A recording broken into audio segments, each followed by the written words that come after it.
ఈరోజు సహోదరుడు అజయ్ బాబు గారిని కలవడం జరిగింది.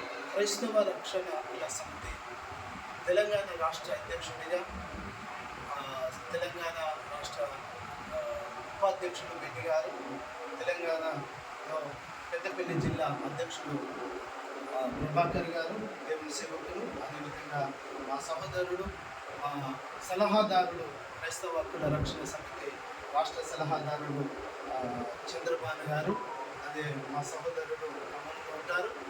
మేమందరం కలిసి తమ్ముడు అజయ్ గారిని మేము పరామర్శించడానికి వచ్చాం. ఇలాంటి అనేకమైనటువంటి సంఘటనలు ఎదురవుతున్నాయి. క్రైస్తవుల కొరకు నిలబడుతున్న తమ్ముడు కొరకు మేము ప్రార్థన చేస్తూ, అదేవిధంగా క్రైస్తవ హక్కుల రక్షణ సమితి నుండి తమ్మునికి మేము అండగా ఉంటామని హామీ ఇస్తూ, తప్పకుండా మీరు ఏ కార్యక్రమం చేసినా మేము మీతో ఉంటాం.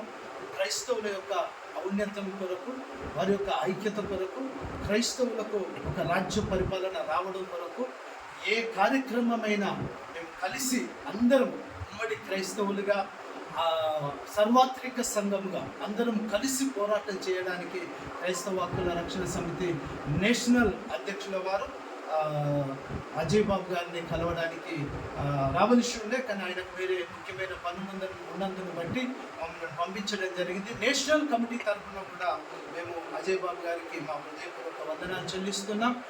దేవుని పరిచర్యలో ఇంకా ముందుకు వెళ్ళాలని, ఇంకా అనేక కార్యక్రమాలు చేయాలని, ఎస్సీ ఎస్టీ మైనార్టీ ముస్లింల కొరకు, భారతదేశంలో ఉన్న లౌకికవాదులందరి కొరకు పోరాడుతున్న తమ్ముడు అజయ్ బాబు గారికి మేము హృదయపూర్వక వందనాలు చెల్లిస్తూ, మా ఆదరణ, మా అండదండాలు ఎప్పటికీ మీకు ఉంటాయని మేము హామీ ఇస్తున్నాం.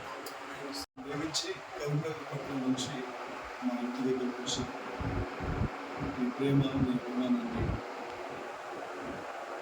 మీ యొక్క మద్దతును తెలియజేస్తున్నందుకు జీవితకాలం మీకు రుణపడతాను.